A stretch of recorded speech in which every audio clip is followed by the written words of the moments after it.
ఓం గంగణపతే నమ శ్రీమాత్రే నమ ఐం సరస్వతీ నమ దుమ్దుద్ఘాయే నమ ఓం నమ శివాయ శివాయ గురే నమ క్రీం క్రీం మహాకాళికాయ నమ యా దేవీ సర్వభూతేషు మాతృరూపేణ సంస్థిత నమస్తస్తే నమస్తస్తే నమస్తస్తే నమో నమ శ్రీరామ జయ రామ జయ జయ రామ రామాయ ఓం నమ శివాయ శివాయ గురవే నమ రామ దత్తాత్రేయాయ నమ క్లీం కృష్ణాయ గోవిందాయ గోపీచనవల్లభాయ శ్రీకృష్ణ పరబ్రహ్మణే పరంజ్యోతిషే నమో నమ జయ గురు దత్తాత్రేయాయ. యూట్యూబ్ ప్రేక్షకులకందరికీ కూడా నమస్కారం అండి. నేను పాలపర్తి గురునాథ్ శర్మ జ్యోతిష్యం వాస్తు సిద్ధాంతిని. మీకంతా కూడా గోచారిత్య గ్రహాల యొక్క స్థితిగతి వాటి ప్రభావం అంతా కూడా మేషాది ద్వాదశ రాశుల వాళ్ళకి ఎటువంటి ప్రభావం అంతా కూడా చూపిస్తుంది, దాని విశ్లేషణ అంతా కూడా చెప్పడం జరుగుతుంది. ప్రధానంగా చూసుకుంటే మార్చి నెల ఫాల్గుణ మాసం పౌర్ణమి వేళల్లో అంతా కూడా మంగళవారం రోజున మనకి మధ్యాకాలంలో అంతా కూడా కేతు గ్రహస్థ చంద్రగ్రహణం అంతా కూడా సింహరాశిలో సంభవిస్తుంది. మకా పుబ్బ నక్షత్రయుక్తంగా అంతా కూడా సంభవిస్తుంది. ఏ రాశి వాళ్ళకంతా కూడా విపరీత ఫలితాలు, ఏ రాశి వాళ్ళకంతా కూడా శుభ ఫలితాలు, మిశ్రమైన ఫలితాలంతా కూడా ఏ రాశి ఫలితాలంతా కూడా సంపూర్ణంగా గ్రహణ కాలంలో ఎటువంటి నియమాలంతా కూడా పాటించాలి. ప్రధానంగా భారతదేశంలో ఈ యొక్క గ్రహణ ప్రభావం అంతా కూడా కనబడుతుంది. కావున ప్రధానంగా అందరికీ కూడా మేషాది ద్వాదశ రాశుల వాళ్ళు ఈ యొక్క గ్రహణ నియమాలంతా కూడా పాటించాల్సిన పరిస్థితి ఉంటుందన్నమాట. ప్రధానంగా చూసుకుంటే ఉదయం వేళలో అంతా కూడా ఈ యొక్క 8 గంటల దాకా ప్రాతకాలంలో గ్రహణ యొక్క వేదకాలం అని చెప్పేసి అంటారు. 6 గంటల నుంచి 8 గంటల దాకా గ్రహణ వేదకాలం అనేది ప్రారంభమవుతుంది. మరియు గ్రహణ వేదకాలంలో అంతా కూడా దేవాలయాలన్నీ కూడా 6 గంటల నుంచి దీపారాధన, నిత్య దీపారాధన అంతా కూడా దేవతార్చన అంతా కూడా చేసుకున్న తర్వాత దేవాలయ ప్రాంగణంలో అంతా కూడా 8 గంటల వేళల్లో అంతా కూడా ఈ యొక్క దేవాలయం అంతా కూడా పనిచేయడం జరుగుతుంది.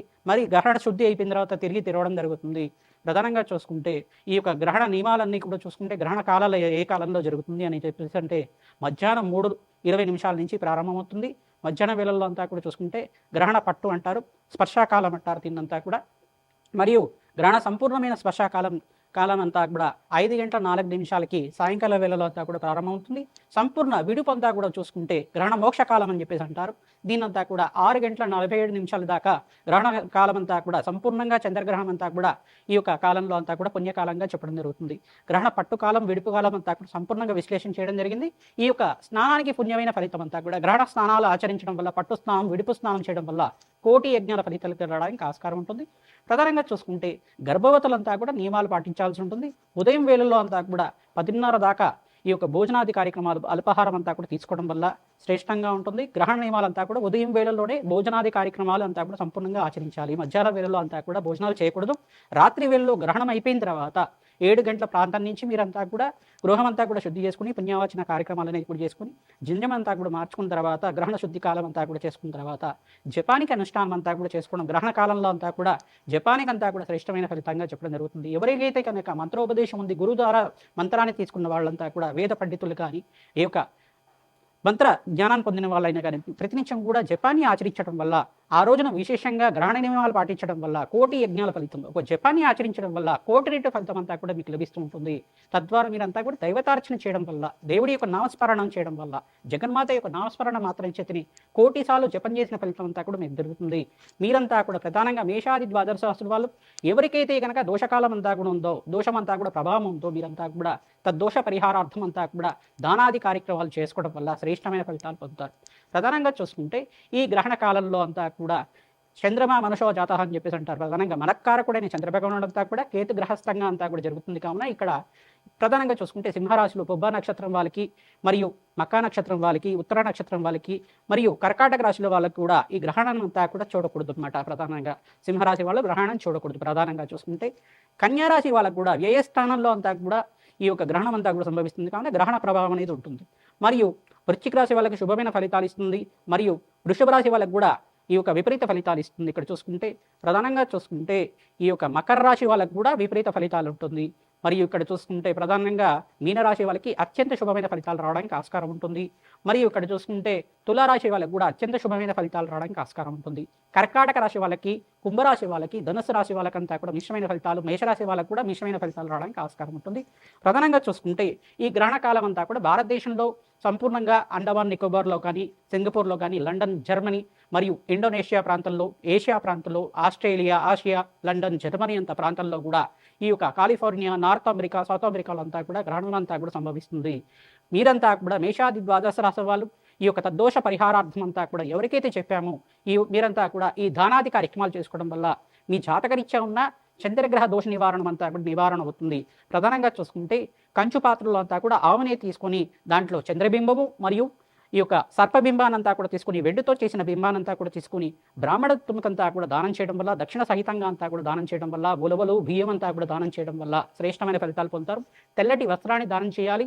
మరియు మీరు ఇక్కడ చూసుకుంటే బియ్యం అంతా కూడా ప్రధానంగా చూసుకుంటే 2 కేజీలు కానీ 5 కేజీలు కానీ ఇదంతా కూడా దానం చేయడం వల్ల అన్నదాన ఫలితం అంతా కూడా దొరుకుతుంది. మీరంతా కూడా స్వయంపాక దానం ప్రధానంగా మహావిష్ణువు స్వరూపంగా బ్రాహ్మణత్వం అంతా కూడా పూజ చేయడం వల్ల, మహావిష్ణువు స్వరూపంగా భావించి స్వయంపాక దానం చేయడం వల్ల, బ్రాహ్మణత్వం అంతా కూడా భోజనార్థం స్వయంపాక దానం చేయడం వల్ల శ్రేష్టమైన ఫలితాలు పొందుతారు. స్వయంపాకం అంతా కూడా దానం చేసుకోవాలి. తెల్లటి వస్త్రాన్ని దానం చేయడం వల్ల సంఘంలో గౌరవం పెరుగుతుంది, రాజయోగం కలుగుతుంది. వీకంతా కూడా వ్యాపారం అభివృద్ధి అవుతుంది, అష్టలక్ష్మి శ్రీనివాసంగా ఉంటుంది. తద్వారా ఈ యొక్క గ్రహణ నియమాలు ఎవరైతే పాటిస్తూ ఉంటారో శ్రేష్టమైన ఫలితాలు పొందడానికి ఆస్కారం ఉంటుంది. మనకారకుడైన చంద్రుడికంతా కూడా ఇక్కడ గ్రహణం కలుగుతుంది కావున మనస్సు మీద ప్రభావం ఎక్కువగా ఉంటుంది. ప్రధానంగా మేషాది ద్వాదశ రాశులంతా కూడా ప్రధానంగా చంచలమైన మనస్వభావంతో ఉంటారు కావున చంచలత్వం అనేది ప్రధానంగా ఉంటుంది. తద్దోష పరిహారార్థం అంతా కూడా పరమేశ్వరుడి ప్రీతికరంగా క్షీరాభిషేకం చేయించడం, ప్రధానంగా అన్నాభిషేకం చేయించడం వల్ల కష్టాల నుంచి బయటపడడానికి ఆస్కారం ఉంటుంది. ప్రతినిత్యం కూడా అమ్మవారి ఆరాధన చేసుకోవడం వల్ల శ్రేష్టమైన ఫలితాలు పొందుతారు. ప్రధానంగా చూసుకుంటే గోమాతకి ఎవరైతే కనుక పచ్చిక తెలకపెండి గ్రాసాన్నంతా కూడా మీరు గ్రహణ నియమాలు అయిపోయిన తర్వాత ఈ యొక్క గోమాత సేవ చేయడం వల్ల శ్రేష్టమైన ఫలితాలు పొందడానికి ఆస్కారం ఉంటుంది. ప్రధానంగా ఈ యొక్క గ్రహణ నియమాలంతా కూడా పాటించండి, శ్రేష్టమైన ఫలితాలు పొందుతారు. ఎవరైతే దేవతార్చన చేసుకుంటుంటారో, భగవంతుడి యొక్క నామస్మరణ చేసుకుంటారు, కోటి యజ్ఞాల ఫలితం కలుగుతుంది. శతసహస్ర అశ్వమేధ యాగాదాలు చేసుకున్న ఫలితం అంతా కూడా ఉంటుంది. ప్రధానంగా మంత్రసిద్ధులు కానీ, జ్ఞానులు కానీ, వేద పండితులు కానీ ఎవరికైతే మంత్రోపదేశం ఉన్న వాళ్ళైతే కనుక ఆ మంత్రాన్ని, వేద మంత్రాన్ని అంతా కూడా మూలమంత్రాన్ని జపాన్ని అనుష్ఠానం చేసుకోవడం వల్ల తద్వారా మీకంతా కూడా మంత్రసిద్ధి, మంత్రజ్ఞానం పొందడానికి ఆస్కారం ఉంటుంది. తద్వారా ఈ యొక్క తద్దోష పరిహారార్థం అంతా కూడా దానాది కార్యక్రమాలు చేయడం, దశదానాలు, షోడశ దానాలంతా కూడా ఆచరించడం వల్ల మీకు యజ్ఞాది ఫలితం కలిగిన ఆస్కారం ఉంటుంది. కోటి యజ్ఞాల ఫలితం అంతా కూడా సిద్ధించడానికి ఆస్కారం ఉంటుంది. మనోవాంఛలంతా కూడా శీఘ్రంగా నెరవేరడానికి ఆస్కారం ఉంటుంది. మీ జాతకరీత్యా చంద్రభగవానుడు నీచస్థానంలో ఉన్న జాతకరీత్యా ఉన్న చంద్రభగవానుడి దోషం కానీ, ఈ యొక్క రాహుకేతు దోషాలు కానీ నివారణ అవ్వడానికి మీరు ఖచ్చితంగా ఈ దానాది కార్యక్రమాలు ఆచరిస్తూ ఉండాలి. తద్వారా మీకు శ్రేష్టమైన ఫలితాలు పొందడానికి ఆస్కారం ఉంటుంది. ప్రతినిత్యం కూడా అమ్మవారి ఆరాధన చేయండి.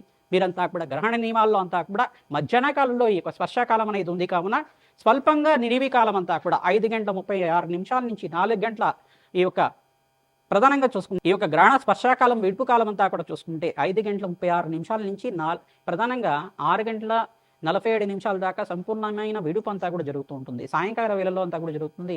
చంద్రోదయ కాలానికి ఒక 10 నిమిషాలు 15 నిమిషాలు మాత్రమే జరుగుతుంది. మనకు మధ్యాహ్న కాలంలో చంద్రోదయం కాదు, కానీ ఇక్కడ చూసుకుంటే చంద్రోదయ కాలం అంతా కూడా ముందుగానే, అంటే మనకు భారతదేశంలో అంతా కూడా చంద్రోదయ కాలం ప్రధానంగా చూసుకుంటే 8:30 నుంచి 9 గంటల ప్రాంతంలో కానీ జరుగుతూ ఉంటుంది.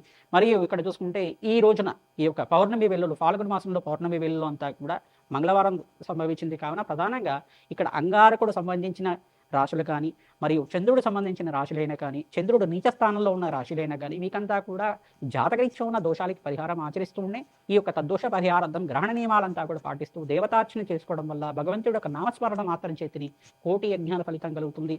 మీరంతా కూడా గ్రహణ నియమాలు పాటించండి, పుణ్యస్థానాలు ఆచరించండి. తద్వారా శ్రేష్టమైన ఫలితాలు పొందుతారు.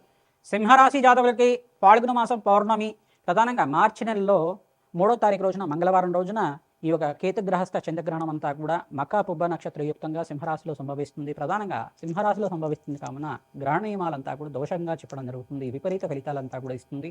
ప్రధానంగా ఇక్కడ గ్రహణ రోజు మీరంతా కూడా భగవంతుడి యొక్క నామస్మరణం చేసుకోవడం, పరమేశ్వరుడు ప్రీతికరంగా కానీ, ఇష్టదేవాన్ని విష్ణుమూర్తి ప్రీతికరంగా అయినా కానీ, ప్రధానంగా మహావిష్ణు ప్రీతికరంగా అయినా కానీ, మహాలక్ష్మి యొక్క నామజపం ఆచరించుకోవడం కానీ, శ్రీమాత్రే నామాన్ని అంతా కూడా జపాన్ని ఆచరించుకోవడం వల్ల శ్రేష్టమైన ఫలితాలు పొందుతారు. సూర్య భగవాను ప్రీతికరంగా, చంద్ర భగవాను ప్రీతికరంగా ఈ యొక్క శాంతి సమాధి కార్యక్రమాలు ఆచరించుకోవడం, నవగ్రహ శాంతి సమాధి కార్యక్రమాలు ఆచరించుకోవడం వల్ల తద్దోష నివారణార్థం కేతు గ్రహానికి, చంద్ర భగవానుడికి, శనీశ్వరుడికి, సూర్య భగవానుడికి మరియు జాతకరీత్యా ఉన్న దోషాలకంతా కూడా పరిష్కారం చేసుకోవడం వల్ల శీఘ్ర శుభ ఫలితాలు పొందడానికి, రాజయోగ సిద్ధి రావడానికి ఆస్కారం ఉంటుంది. ప్రధానంగా చూసుకుంటే బియ్యం దానం చేసుకోవాలి, ఉలవలు దానం చేసుకోవాలి. ఒక కంచు పాత్రలో అంతా కూడా సర్పబింబము మరియు చంద్రబింబానంతా కూడా వెండి బింబాలు తయారు చేసి ఆ యొక్క బింబానంతా కూడా ఈ పాత్రలో వేసి ఆవుని పోసి ఆవునితో సహా ఆ పాత్రనంతా కూడా బ్రాహ్మణత్వం దానం చేయడం, తెల్లటి వస్త్రాన్ని దానం చేయడం వల్ల సంఘంలో గౌరవం పెరుగుతుంది, వ్యాపారం అభివృద్ధి అవుతుంది, ఉద్యోగాల్లో మార్పులు సిద్ధిస్తాయి. మీకంతా కూడా ఆనందమైన జీవితం జీవించడానికి, రాజయోగ ప్రాప్తి రావడానికి ఆస్కారం ఉంటుంది. గ్రహణ నియమాలంతా కూడా సంపూర్ణంగా ఆచరించండి. ఈ పుణ్యకాలంలో మీరంతా కూడా జపాన్ని మీరంతా కూడా ఉపకరించడం వల్ల మీకంతా కూడా శ్రేష్టమైన ఫలితాలు పొందడానికి ఆస్కారం ఉంటుంది. జపం ఆచరించడం ప్రధానంగా నామస్మరణ మాత్రం చేతనే కోటి యజ్ఞాల ఫలితం కలుగుతుంది. భగవంతుడి యొక్క నామాన్ని జపాన్ని చేసుకోవడానికి ప్రయత్నం చేయండి. తద్వారా రాజు యొక్క ప్రాప్తి కలుగుతుంది.